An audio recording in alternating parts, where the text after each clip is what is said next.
Olá, tudo bem? Seja bem-vindo, seja bem-vinda, você, estudante do 6º ano do Ensino Fundamental 2. Meu nome é Raulston Breno Mota, nossa disciplina é Língua Portuguesa e vamos aprender hoje sobre quadrinhos e produção textual. É interessante falar sobre os quadrinhos porque é uma porta de entrada para a leitura. Normalmente os pais compram revistinhas em quadrinhos para os filhos, quando eles têm ali seus até 3, 4 anos, para começar a se familiarizar com a revistinha, com as cores, com os desenhos e então incentivar o hábito da leitura. Então o assunto hoje é esse, é interessante, né? Acho que todo mundo conhece o que é uma revistinha em quadrinho ou um HQ, né? E a produção textual. Por quê? É preciso saber também como que é feita a produção de um quadrinho. Então, de modo bem simples, objetivo e claro, vamos tentar hoje aprender sobre isso. Vamos lá então. E a habilidade de hoje, ou habilidades que se aprende quando se estuda sobre os quadrinhos e a produção textual. Vamos lá. Criar narrativas ficcionais, a ficção, que é a invenção, a imaginação, né? Algo parte do real ou para o imaginário. Contos populares, contos de suspense, mistério, terror, humor, narrativas de enigma, como de detetives, crônicas, histórias em quadrinhos, que é a específica de hoje, que utilizem cenários e personagens realistas ou de fantasia, observando os elementos da estrutura narrativa que veremos a seguir mais à frente, tais como o enredo, personagens, tempo, espaço e narrador. Porque, na verdade, a história em quadrinhos é uma narrativa. Princípio, meio e fim. Tem um enredo, tem personagens, acontece num espaço específico de tempo, né? E um ambiente também específico. Ele pode ser alterado ao longo ao longo da narrativa, mas mesmo assim é um tempo e é um cenário específico. Vamos lá. Agora, tem uma coisa interessante para a gente pensar primeiramente, qual que é a origem das histórias em quadrinhos? Se você não sabia, você vai aprender hoje. Olha que interessante, por que é importante estudar história? Que é uma disciplina que eu gosto muito também. Veja bem, narrativa de caverna, as pinturas rupestres. Todo mundo já teve aula de história. Todo mundo conhece que há muitos e muitos milênios as pessoas desenhavam nas cavernas.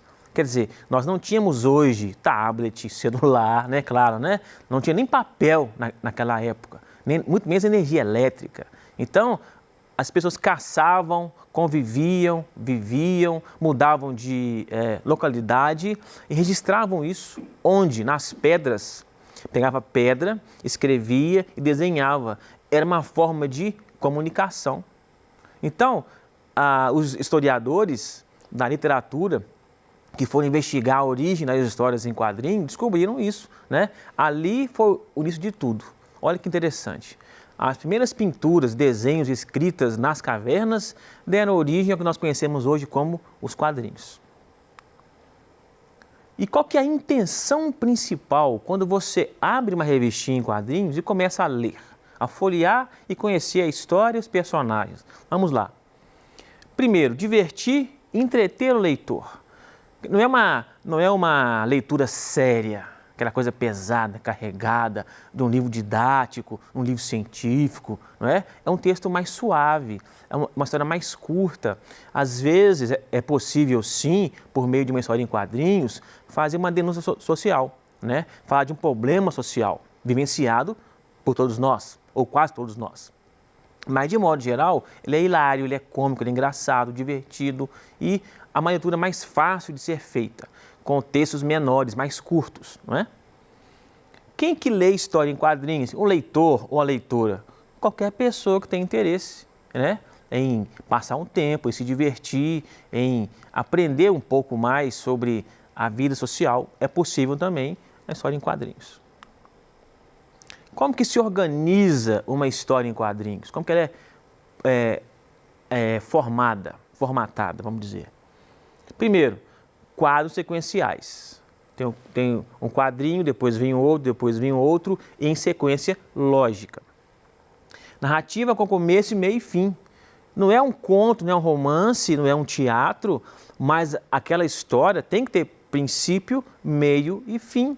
porque senão fica sem pé e nem cabeça. Você não sabe quem é quem, quando acontece, por que aconteceu, quem está fazendo o que e com quem, por quê. Por isso, apesar de ser uma história, vamos dizer, mais simples em comparação com outros gêneros, por exemplo, um conto e um romance, que demandam uma leitura mais demorada, mais atenta, o quadrinho também tem princípio, meio e fim, porque é uma narrativa. Recursos gráficos e visuais. É muito comum, né, você abrir um quadrinho, muitas cores, vários personagens, vários animais participando de uma cena, 2, 3 personagens em um só quadrinho, eles conversando, dialogando, rindo, chorando. Então, o aspecto gráfico, visual, ele é importantíssimo, não é? E as falas em balões é uma coisa muito curiosa e específica de quadrinhos. Os personagens falam por meio de quadrinhos. Os quadrinhos não só apenas veiculam a fala do personagem, mas exprimem também um sentimento, uma emoção. Mais à frente, veremos como isso acontece. Quais outros nomes? Aqui é uma curiosidade. Quais outros nomes são dados em outros países para quadrinhos? Aqui, história em quadrinhos. Nos Estados Unidos, comics. Porque é algo cômico. Quando eles passaram a ser criados, construídos e editados no século passado, nos Estados Unidos, inicialmente o perfil era mais de comicidade, mais de riso, alegria, fazer rir. Com o passar do tempo, não é? Com a sociedade modificando-se também, nós percebemos uma outra, vamos dizer, pegada, uma outra perspectiva, uma perspectiva mais social às vezes. O meio ambiente, a fome, a desigualdade, a violência, não é? Mas inicialmente, comics, quer dizer, comédia, algo cômico, engraçado, divertido.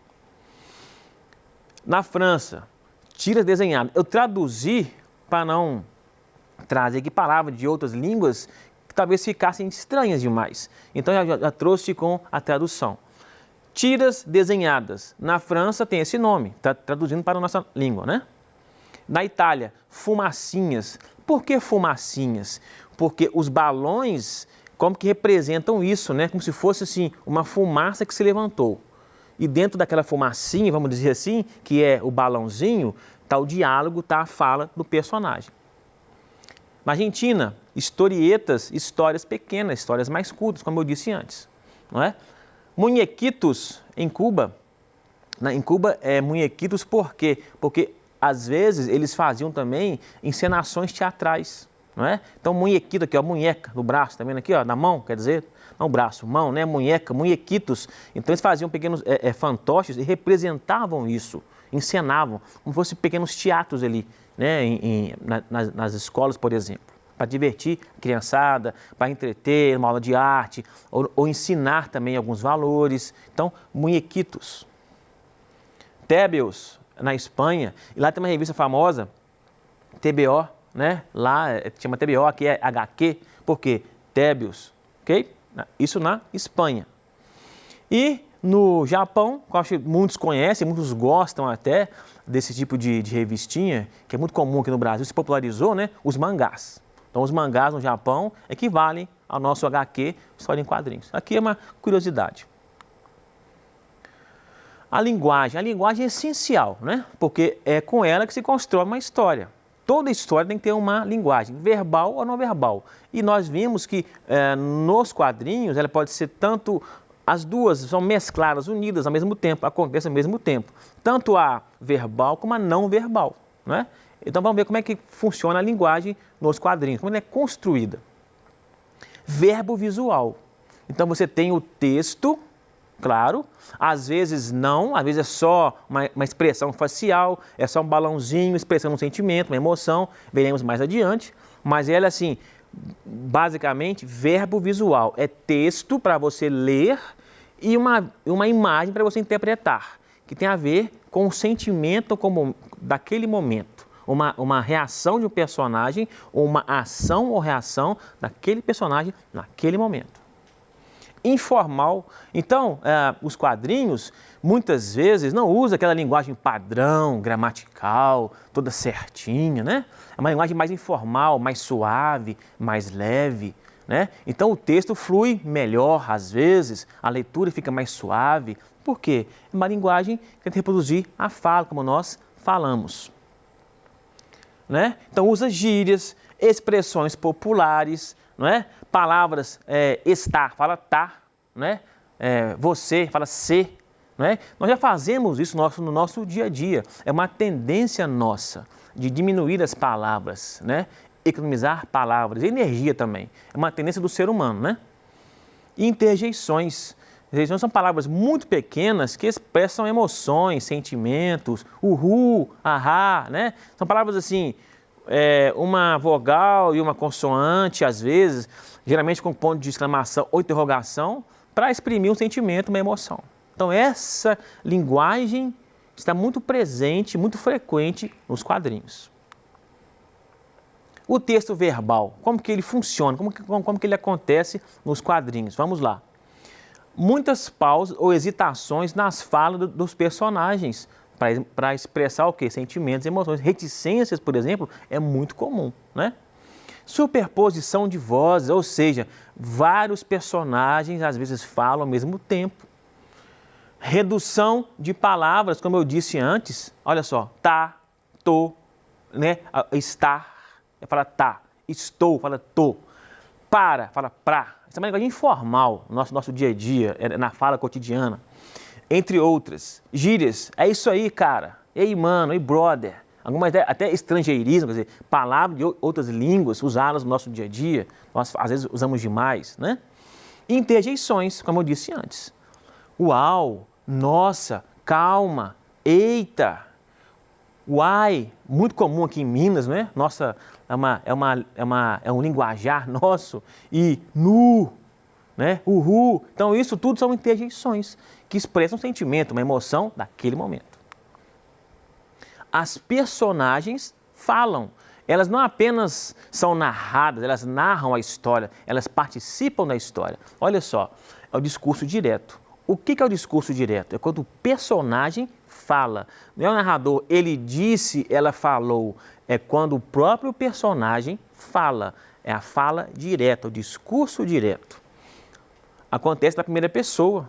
E, normalmente, aspas ou travessões para indicar que alguém está dizendo. Alguém quem? O personagem. Ele mesmo está dizendo aquilo. Não é alguém dizendo por ele, é ele mesmo está dizendo. Ele se enganou. Veja bem, entre aspas, ele se enganou. O personagem disse. Pensou a mãe quando viu o vestido de branco. Travessão. Nem sequer descerá do navio, disse-lhe. Quer dizer, disse para alguém. Ele nem sequer vai descer do navio. É uma fala direta. O personagem dizendo. Não é alguém dizendo por ele, ele mesmo dizendo. É o discurso direto. Reprodução fiel da fala do personagem. Vamos lá. O narrador. Toda narrativa é o narrador. Agora, há vários tipos de narradores. Hoje, apenas dois nós vamos estudar. Vamos ver aqui, né? Narrador, personagem. Ele narra os fatos, ele participa da história, né? Ele descreve o ambiente, descreve o personagem, cita emoções, ele fala, ele ouve, ele age, ele reage e ele participa das ações. Ele está na história, participando dela. Ele narra ao mesmo tempo que é personagem daquela história. Narrador observador. Ele está de fora. É como se eu estivesse na rua, narrando o que está passando, o que está acontecendo na rua. Então eu estou ali na rua, observando o carro passar, alguém passar, e aí eu vou narrar sem participar daquela cena. Não estou no carro, não estou andando, estou parado, vendo a cena acontecer e narrando a cena. Certo? Narrador, observador. Então é muito comum isso em quadrinhos. Quem escreve a história faz isso. Ele cria essa perspectiva de narrador personagem e narrador observador. Os elementos da narrativa. Toda narrativa possui elementos. Quais são elas? Primeiro, o espaço é um local físico, é onde acontece a história, né? Pode ser uma cidade, rua, parque, casa, qualquer local em que acontece a história. O tempo pode ser passado ou presente, ou até imaginar um futuro, depende da imaginação do escritor. O enredo é a trama, São as situações, os personagens, os fatos, tudo aquilo que vai levar ao final da história. Então é como se fosse assim, ó, a história fala disso e disso e disso e disso. É um enredo. Quem participa, em que tempo, em que local. Isso é um enredo. Agora os tipos de balões, lembra-se que eu falei dos balões? Olha só, a fala do personagem é um balão todo fechado. Quando há um cochicho, ele é pontilhado, o balão. Cadê o livro? É o pensamento do personagem. Tem umas bolotinhas aqui, ó, para indicar que está pensando, está falando. O grito, né? Você vê que é um balãozinho assim, como se tivesse arrepiado. Mais de um personagem, você vê que há várias indicações de falas ali, ó, né? Aqui. O personagem teve uma ideia, parece aquela luzinha, uma lâmpadazinha, simbolizando a ideia que ele teve. Várias dúvidas, um ponto de interrogação, a admiração, está admirado, encantado com alguém ou com alguma coisa, alguma situação, é um ponto de exclamação. Reticências, ele não consegue expressar o sentimento, a emoção ou a fala dele, não é? Está choroso, triste, lamentando alguma coisa. Então nós temos ali como se fosse um derretimento daquele balãozinho, expressa isso também, esse sentimento de tristeza. Está cantando, o símbolo da música ali, né? Aquele símbolo que indica a música, está cantando, e quando está zangado, balãozinho totalmente preenchido na cor preta. Então, são balões que expressam sentimentos e emoções importantíssimos para a linguagem não verbal de um quadrinho. Vamos fazer agora 2 exercícios de leitura e interpretação de 2 quadrinhos. É bem tranquilo. Olha só. Alguém fala, olha onde estaciona. Ele responde, ei. É o primeiro quadrinho, é o primeiro exercício. Vamos para outro exercício agora. Eu amo bolo. De que tipo é? Agora vem as perguntas. Vamos interpretar o que está acontecendo ali nesse quadrinho, porque um quadrinho não é feito à toa. Ele expressa as palavras expressam sentimentos e emoções, elas têm intenções. Então quem faz um quadrinho, quem escreve e quem desenha, não faz à toa, de qualquer jeito. Ele pensa para poder fazer. É uma produção. Então olha só. As falas ei do primeiro quadrinho e eu amo bolo no segundo quadrinho indicam um tom de voz mais alto ou mais baixo dos personagens. Vamos lá. Você acha que é um tom mais alto ou um tom mais baixo da fala? É mais alto. Por quê? Porque você está expressando um sentimento, uma emoção. Então você vai aumentar o tom de voz para que isso seja expresso de modo claro, evidente, né? A segunda questão, que recurso gráfico os cartunistas, quem fez o quadrinho, produziu o quadrinho, utilizou para exprimir a entonação, quer dizer, o tom de voz, a força da expressão do personagem. Olha só que interessante. Ei, está em letra maiúscula e em negrito, está em destaque, né? Então ele usou isso, ele usou letra maiúscula em negrito e um ponto de exclamação, para evidenciar, ei, né? E eu amo bolo, mesma coisa, letras maiores em negrito e ao final um ponto de exclamação, quer dizer, está transmitindo a emoção dele, está transportando você para a sensação que ele está sentindo também, está compartilhando com você o sentimento dele. Então, o quadrinho é isso, né? O quadrinho, ele quer compartilhar conosco a história e mais que isso, né? Compartilhar sentimentos e emoções. Uma narrativa tem esse papel também. O que aprendemos hoje? A origem dos quadrinhos, como eles se organizam, os balões de fala, nós vimos, são vários, porque são várias emoções que nós possuímos, e a linguagem utilizada, a verbal e não verbal. E as cores são importantes para formar um quadrinho interessante também. Os elementos de uma narrativa, que são basicamente 3, tempo, espaço e personagem. E na próxima aula, o que nós vamos estudar e aprender? Bom, a gente vai ver o texto como voz social. Se lembra que eu falei aqui que os quadrinhos, além de divertir, eles têm outro perfil também. Uma narrativa pode ser para diversão, mas pode também para criar consciência, mostrar algo errado. Então é isso, o texto como voz social. Uma ótima semana, bons estudos, continue se cuidando e eu espero que você leia bastante, porque ler é essencial. Aqui são as referências, uma ótima semana, até lá.